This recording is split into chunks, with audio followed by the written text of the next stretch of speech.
Of Vadodara. આજરોજ ધોરણ 12 સામાન્ય પ્રવાહ અને વિજ્ઞાન પ્રવાહનું પરિણામ જાહેર કરવામાં આવતા જ ડભોઈની દયારામ હાઈસ્કૂલમાં સારા પર્સન્ટાઇલ સાથે ઉત્તીર્ણ થનાર વિદ્યાર્થીઓને દયારામ હાઈસ્કૂલના શિક્ષકગણ દ્વારા અભિનંદન પાઠવવામાં આવ્યા હતા। ગુજરાત માધ્યમિક અને ઉચ્ચતર માધ્યમિક શિક્ષણ બોર્ડ ગાંધીનગર દ્વારા માર્ચ 2024માં લેવાયેલ બોર્ડ પરીક્ષાના પરિણામો તંત્ર દ્વારા વહેલા જાહેર કરવામાં આવશે તેવી અગાઉ જાહેરાત કરવામાં આવેલ હોય વિદ્યાર્થીઓ અને વાલીઓ ખૂબ જ આતુરતાપૂર્વક આ બોર્ડ પરિણામની રાહ જોઈ રહ્યા હતા। ત્યારે બોર્ડ દ્વારા ધોરણ 12 વિજ્ઞાન પ્રવાહ અને સામાન્ય પ્રવાહની પરીક્ષાનું પરિણામ જાહેર કરવામાં આવ્યું, જેને લઈને વિદ્યાર્થીઓ અને વાલીઓની આતુરતાનો સુખદ અંત આવ્યો છે। બોર્ડ દ્વારા જાહેર કરવામાં આવેલ પરિણામમાં સામાન્ય પ્રવાહમાં સમગ્ર ગુજરાત રાજ્યનું પરિણામ 91.93%, વડોદરા જિલ્લાનું 85.23%, ડભોઈ કેન્દ્રનું 71.67%, જ્યારે મહેદવિયા સ્કૂલ ડભોઈનું 76.84% જેટલું પરિણામ જાહેર કરવામાં આવ્યું છે। દયારામ હાઈસ્કૂલ ડભોઈ કેન્દ્રમાં પ્રથમ નંબરે રબારી વૈષ્ણવી 96.6 તેમજ ડભોઈ મહેદવિયા સાર્વજનિક હાઈસ્કૂલ શાળા કક્ષાએ પ્રથમ આવેલ વિદ્યાર્થીની માલવી ખૈરુનિશા 94.19% રેન્ક સાથે ડભોઈ કેન્દ્રમાં બીજા નંબરે આવેલ છે। મંસૂરી ફરહાન 91.96% રેન્ક સાથે શાળામાં બીજા ક્રમે આવેલી છે। સૈયદ અજરીન બાનુ 88.7% રેન્ક સાથે શાળામાં ત્રીજા ક્રમે આવેલ છે। સફળતા મેળવનાર તમામ વિદ્યાર્થીઓને શાળા સંચાલક શિક્ષકગણ તરફથી શુભેચ્છાઓ પાઠવવામાં આવી હતી।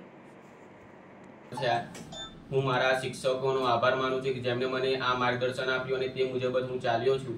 હું ભવિષ્યમાં સીએ ફાઉન્ડેશન કરવાનું નક્કી કર્યું છે મારા શિક્ષક અને મા બાપના માર્ગદર્શન હેઠળ, તેથી મેં સીએ ફાઉન્ડેશન જોઈન કરી લીધું છે। શું નામ તમારું?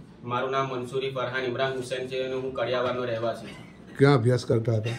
હું મહેદવિયા સાર્વજનિક હાઈસ્કૂલમાં અભ્યાસ કરતો હતો।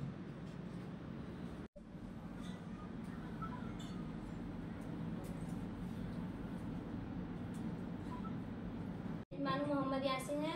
मैं महेदविया सार्वजनिक हाई स्कूल में अभ्यास करती थी। मैं आज धोरण 12 का जो रिजल्ट आया उसमें मैं 81% के साथ शाला में तीसरा नंबर पे पास हुई हूँ और इसके लिए मैं अपने शिक्षकों का और अपने माता पिता का आभार मानती हूँ।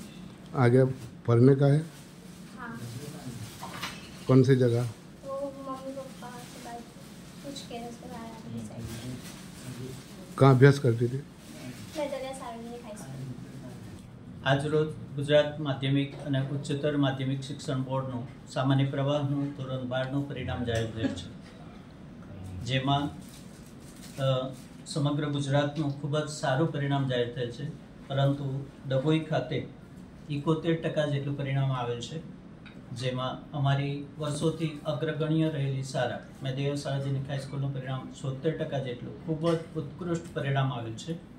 આ તબક્કે ડભોઈ કેન્દ્રમાં બીજા નંબરે આવનાર માલવી ખૈરુનિશા કે જેઓ 94.19 PR સાથે કેન્દ્રમાં બીજા ક્રમે આવેલ છે, મંસૂરી ફરહાન 91 PR સાથે કેન્દ્રમાં ત્રીજા ક્રમે આવેલ છે અને સૈયદ અજરીન બાનુ 88 PR સાથે શાળામાં ત્રીજા ક્રમે આવેલ છે।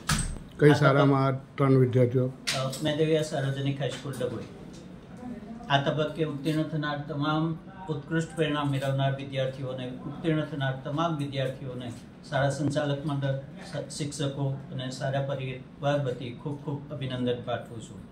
સાથે સાથે આ વિદ્યાર્થીઓને તૈયાર કરનાર પૂરી ટીમ મારા શિક્ષકોને પણ ખૂબ ખૂબ અભિનંદન પાઠવીએ છીએ। નમસ્તે। ગુજરાત માધ્યમિક અને ઉચ્ચ માધ્યમિક શિક્ષણ બોર્ડ ગાંધીનગર દ્વારા માર્ચ 2024માં લેવાયેલ બોર્ડ પરીક્ષાના પરિણામ તંત્ર દ્વારા વહેલા જાહેર કરવામાં આવશે તેવી અગાઉ જાહેરાત કરવામાં આવી હતી, તેથી વિદ્યાર્થી અને વાલીઓ ખૂબ આતુરતાપૂર્વક રાહ જોઈ રહ્યા હતા। આજ રોજ અચાનક બોર્ડ દ્વારા ધોરણ 12 વિજ્ઞાન પ્રવાહ અને સામાન્ય પ્રવાહ એટલે કે કોમર્સ અને આર્ટ્સનું બોર્ડ પરીક્ષાનું પરિણામ જાહેર કરવામાં આવશે એવી જાહેરાત કરવામાં આવતા વિદ્યાર્થી અને વાલીઓ તેમજ શાળાના શિક્ષકોનો આતુરતાનો સુખદ અંત આવ્યો છે। હું માલવી ખૈરુનિશા મહેદવિયા સ્કૂલમાં અભ્યાસ કરી બોર્ડની પરીક્ષા આપી હતી અને આજે જાહેર થયેલા પરિણામમાં હું 94.19% સાથે ડભોઈ કેન્દ્રમાં બીજા ક્રમે અને શાળામાં પ્રથમ ક્રમે આવેલ છું। આ તબક્કે હું મારા માતા પિતા શિક્ષકોનો ખૂબ આભાર વ્યક્ત કરું છું। Thank you.